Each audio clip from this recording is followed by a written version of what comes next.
Hello, welcome to episode 202 of the Focused Mindset podcast.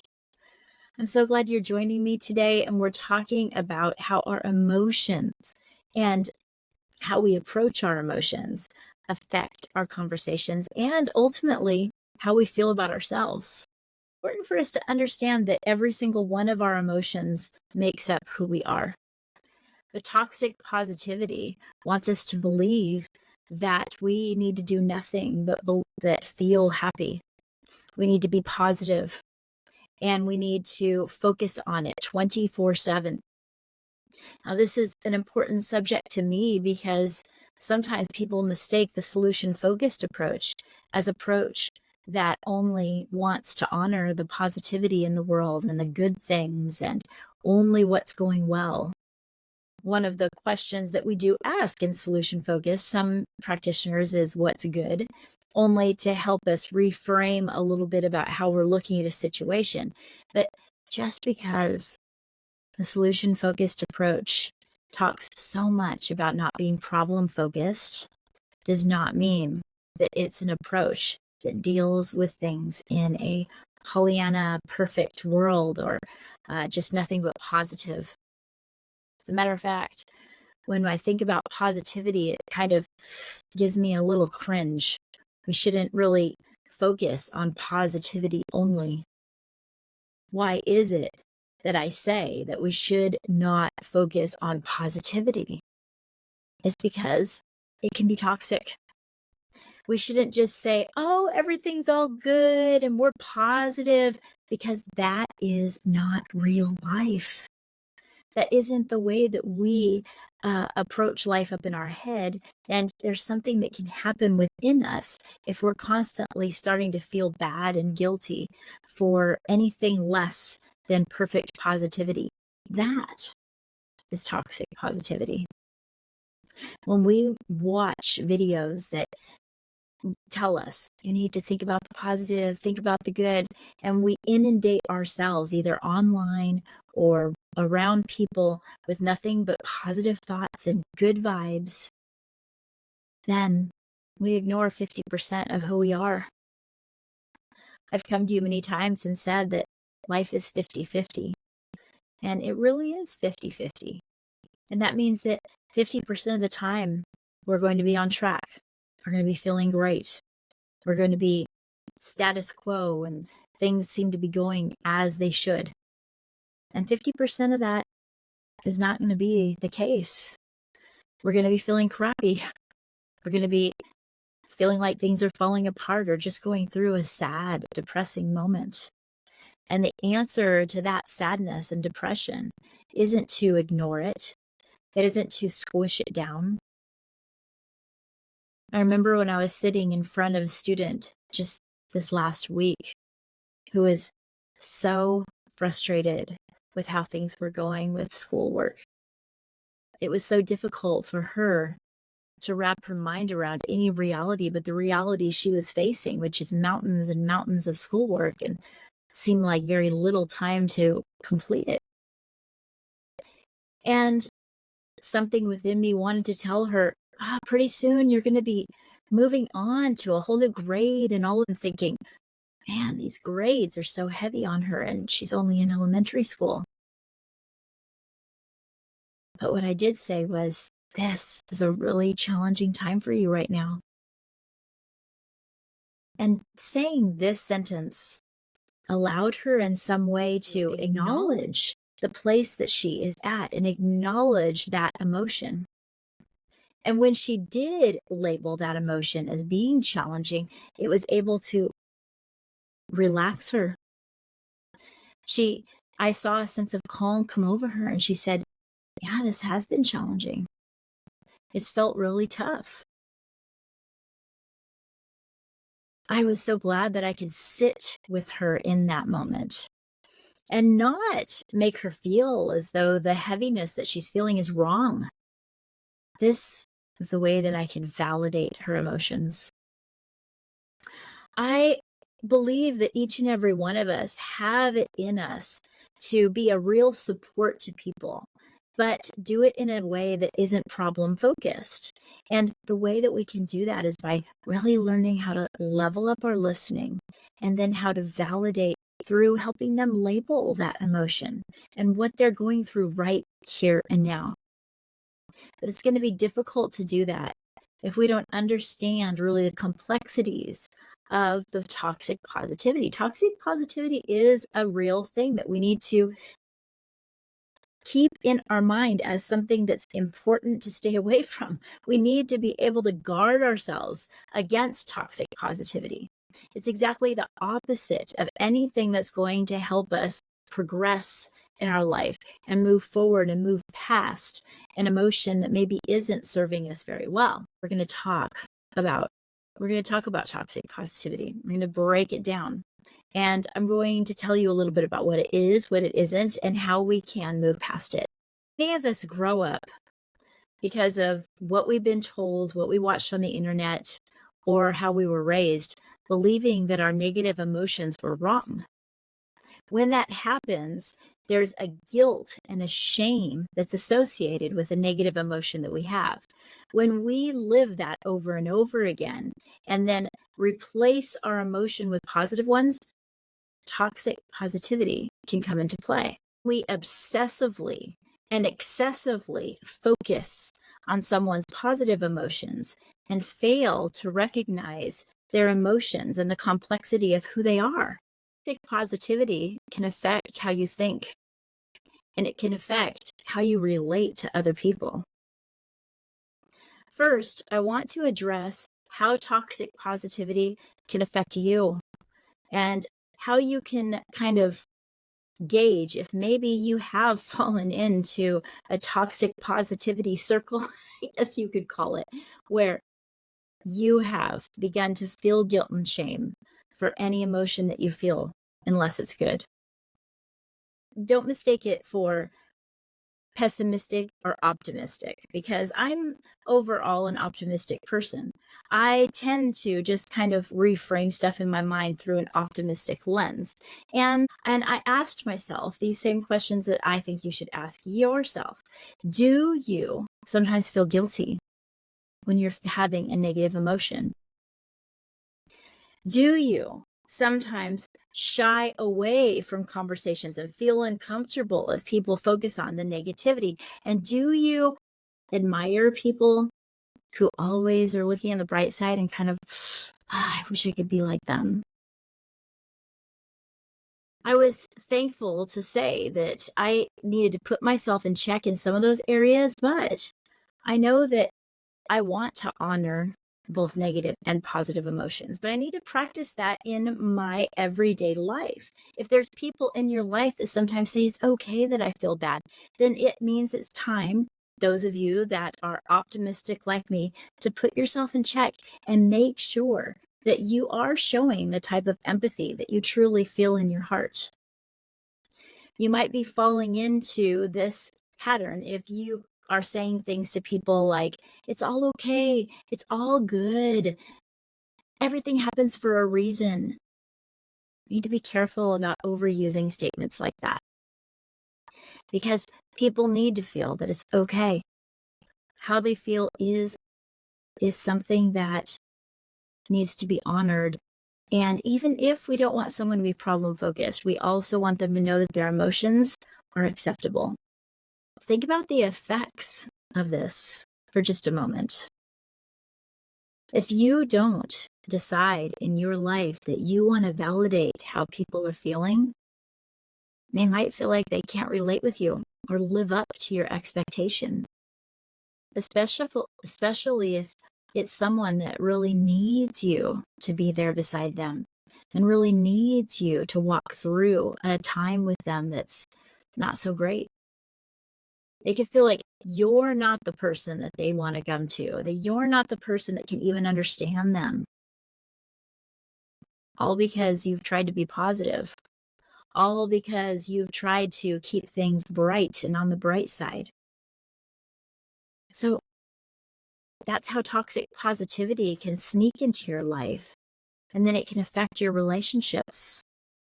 It was never your intention for somebody to feel like you can't identify with their feelings or emotions.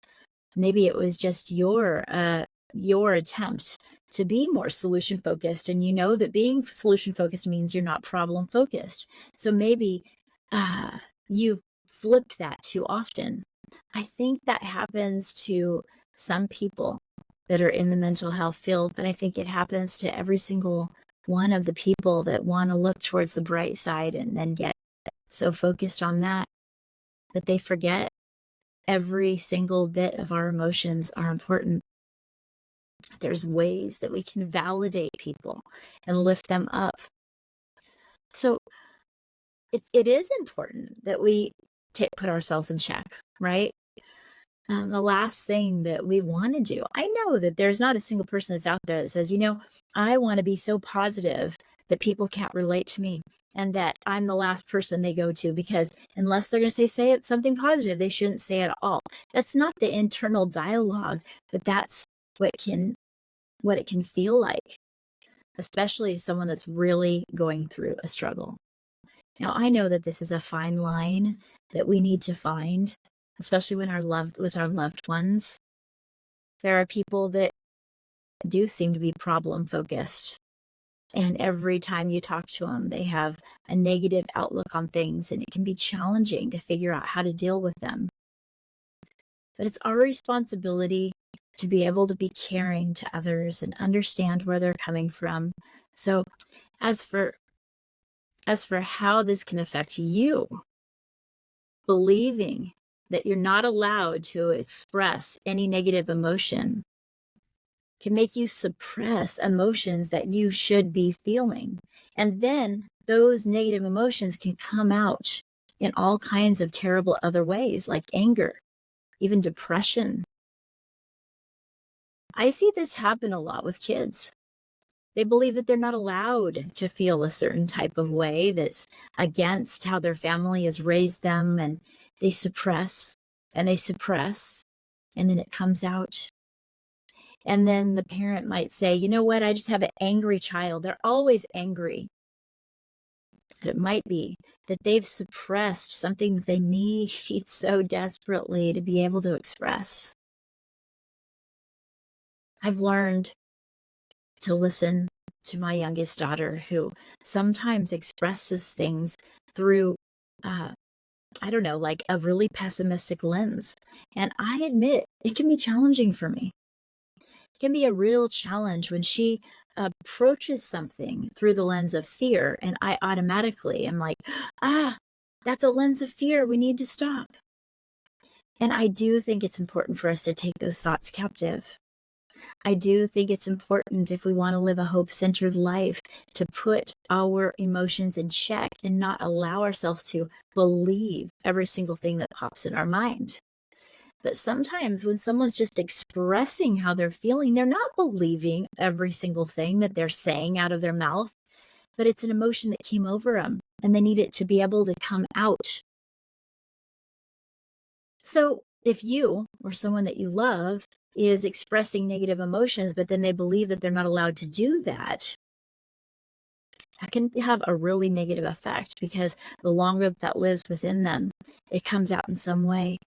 When it comes out in depression, it can be a long, long time before they recover from it.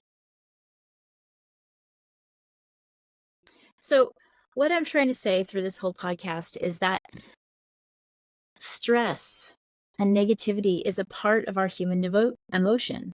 So how can you go ahead and accept that feeling within you and that feeling within somebody else without being problem focused? I believe that happens when we learn to validate properly. And we do that through affirming how they feel.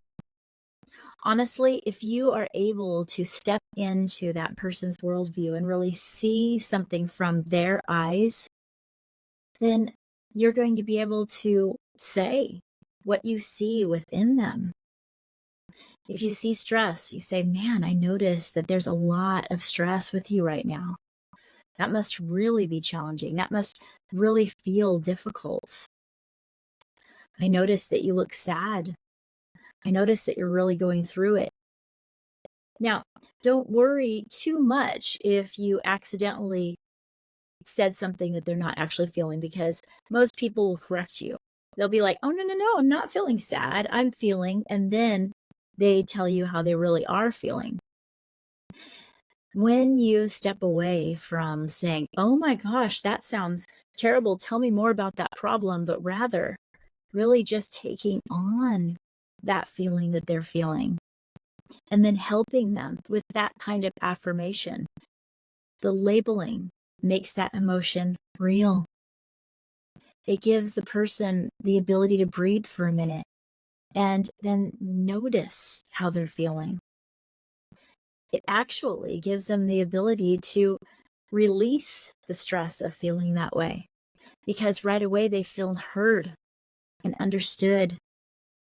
The last thing that we want to do is judge someone for an emotion that they're feeling that they don't understand. In some cases, if people are doing like what my daughter does and they're just letting out all of their actual concerns of what might happen, they might even tell you, I know this is irrational. I know this isn't actually the way I feel, but I'm stressed about it." See, the moment that you stepped into their worldview and you validated the fact that this is a difficult time for them, you've been there for them. You've listened and you've leveled up your listening. It's not that you're sitting there and acting like they need to stay in that place, because a hopeful mindset means that we are moving towards taking action towards a higher hope that's on the other side of a negative emotion that's squishing us down. But pausing there without any judgment and noticing where somebody's at, that is how we can conquer this toxic positivity that's been attacking our world and bringing people straight to depression. Think about the relationship between toxic positivity and depression. People might think, oh, well, if you're being positive, then you can't be depressed. Not true. But the truth is that the people that are feeling that low, like their life needs to end, sometimes they don't look that way, do they? They are looking positive and amazing and like their life is going great. Sometimes that's because they have found a glimmer of hope that we all need in our life. Hope is something that we absolutely must have and we will find in some way or another. I believe that. But someone that's got to their last straw in depression is far more than depression for them. The reason why they seem elated is because they've found hope in the most destructive place, in the place where they feel like, oh, I could end it all. So in order to help people know that every single emotion they feel is important, we need to be careful to stay far, far away from this toxic positivity and instead learn to validate how people are feeling by labeling for them what's going on within them. And if you're absolutely right when you label it, they'll recognize that and they'll say that. They'll say, you're absolutely right. This is how I feel. And then right away, there's a connection that happens between the two of you where you guys are bound together in a brand new way. And this is the type of connection that you truly want to make with people, that they feel understood by you. They feel like you know who they are, and a little piece of them is now with you because you understand them. So we can all practice this. If you're not the empathic person where this seems to come so natural to, and especially a lot of fathers will be like, I don't understand all this emotional stuff. There might have been a time in your life where you did, though, and that you started oppressing it and feeling as though it was wrong for you to feel those emotions. And with lack of practice, you've gotten a little bit out of touch with that side of you, or it feels weird when you do. It's time for you to say, I was never meant to be the kind of person that brushes away people's emotions. And it's okay for me to be so in tune in a conversation that I'm able to notice, someone's feeling a certain type of way and it's not good. And I want to be able to pinpoint that and then say, it looks like you're a little uncomfortable. Did you know this is also a technique that a lot of people use in sales? A lot of people that have leveled up their listening, they can have better conversations in their business, not only in their family life with their child. A man might say, wow, now that I've learned to be able to connect with my 12-year-old girl who's going through emotions, I'm actually noticing the emotions and the people around me. And when I do validate that they're feeling that way, I'm able to move forward with my business deals in a brand new way, because I'm not trying to just come in there and be the person who has all the answers. I'm now the person where people feel like they are understood by me. I think we can all be that person when we care enough about the other person that we're talking to, that we want them to be able to feel the full emotions, the 50% that's not so good and the 50% that's good. And we want to be there in that moment with them, not rob them of that.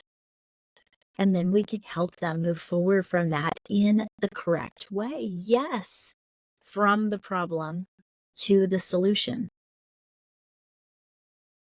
When I talk about this in my GPS life system, I'm talking about gathering information without judgment. It's the time when we do completely and 100% accept where the other person is that we're talking to. If they're in a low place, then we validate that that is the place that they're truly feeling in that moment, that it's real for them. That doesn't mean that we're validating that that is a place that they need to stay. And I think that's where we get mixed up. We feel as though if we call an emotion like it is, that we're saying that that's a good place for somebody to live all the time. And we're not. I think in order for someone to listen to our opinion that this is not the place that you were meant to live forever, we need to first be the person that understands this is where they're at now. And then recognize when they say, I want to move forward. I want to move on. And that's when we can tap into a completely different place that they are stuck in for themselves and say, can you remember a time when you didn't feel so dark, when you weren't feeling so bad? What were you doing? What was different about that day? Or we can help someone look towards the future by saying, if you woke up tomorrow and all of this heaviness seems to be lighter, what's the first thing that you would notice that would make you know that that happened? Sometimes someone will say, I just feel happier. And my response to that is, what is happier to you? Explain that. And then they might say, well, I smile more, I laugh, I tell jokes. I'm really a funny person. And lately I haven't been telling jokes. And I'll say, well, tell me one of your great jokes right now. See how we can move people from that problem to solution more quickly with problem centered emotions just washing away completely, because we focused on where the person was at, not on their problem. And then we were able to open their mind to hope-centered talk and really hope-centered emotions, because the hope within them says, oh, if there is a brighter future, what does it look like? And then they name that. See, first, they had to name the emotion they were feeling that wasn't so great. Both of those things are important. Both of those things are valid. And that's what I think is important for us to really understand. Those of you that are trying to be more solution focused, is this does help people move from problem to solution quickly, but not because you move quickly through how somebody is feeling. It's a beautiful thing when you're able to allow another person to think for themselves and talk for themselves and really just be the person they were truly meant to be. And sometimes they don't even know who that is because of all the expectations that they feel have been put on them, either by society or all the things that we listen to in social media. I don't think that toxic positivity is necessarily all the things that we watch that are positive on social media, but I do think that it plays into it. Because I think that a lot of us feel that we need to live up to a certain expectation because we see the best that people are putting out on the internet, and we fail to see the time when they're sick or worn out or frustrated. Just recently, in fact, earlier, I was talking to my husband about the frustrations that I was having. And it was a little hard for him to hear even because he's used to me being excited and fired up about things.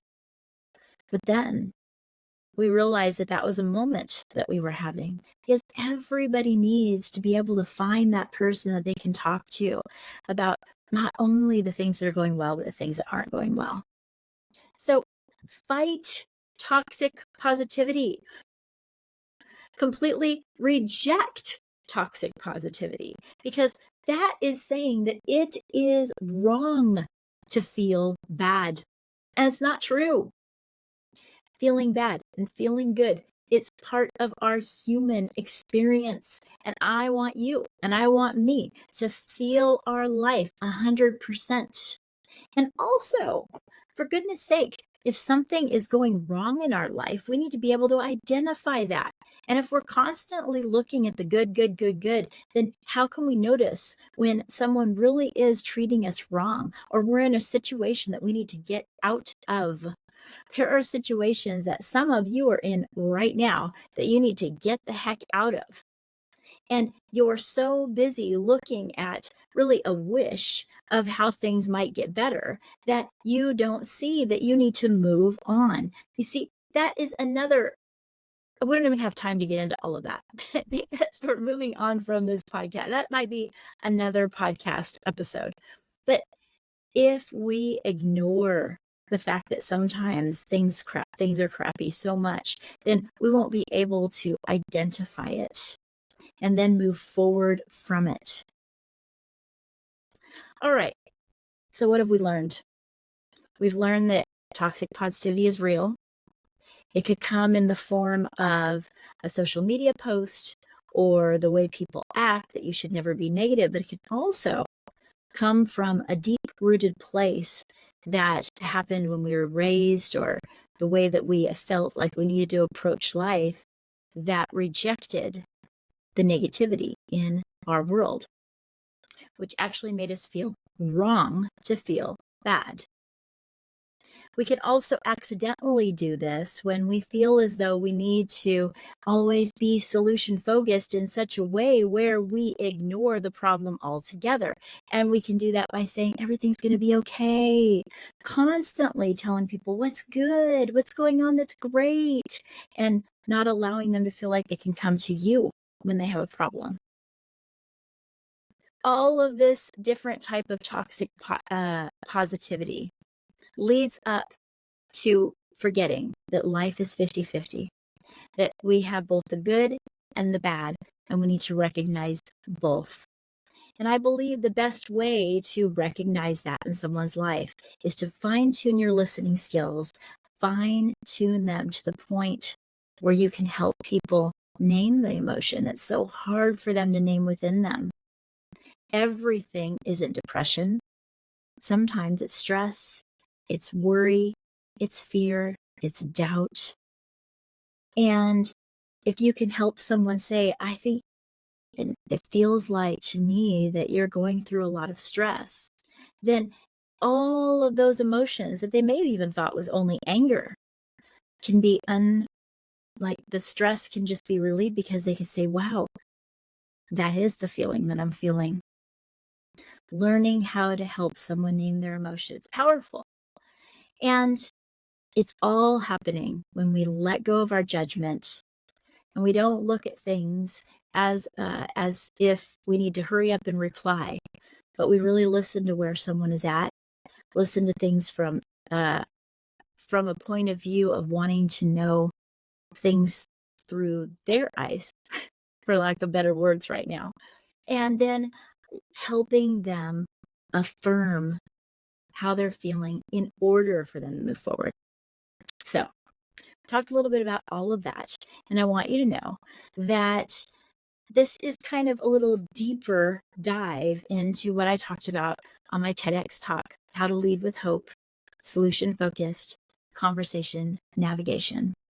Maybe you too wish that you had the most amazing conversation skills, and you feel like sometimes you get flustered. All you got to do is hop on over and listen to my TEDx talk, how to have conversations that lead with hope, solution-focused conversation navigation. And many of you have reached out since that talk and wanted to learn more. And that is why I created the How to Lead Conversations with Hope challenge. I created it for each and every one of you to be able to have 3 days of emails coming straight to you to help you go a little further with your communication towards a solution-focused result. And you can get that just by clicking the link in my show notes or hopping over to cherkretz.com. That's CHER, like my name, KRETZ.com. And then clicking the link that lets you know that I have a free 3-day communication challenge. It is a challenge because I think that every day that you open up that email and you say, oh my gosh, I'm reminded that I want to be the best communicator that I can be, that it's going to take challenging yourself to do that, or we just fall into the behavior that we always have had. So head over to my website, cherkretz.com, and start the challenge with me today. And I will see you there. And if you're new to this podcast, thank you for listening. I'm so glad that you're here with me today. Don't forget to click follow so this is part of your special programs and that you'll always be able to catch the Focused Mindset podcast. And it's time for me to get going. So until next time, live solution focused. Bye-bye.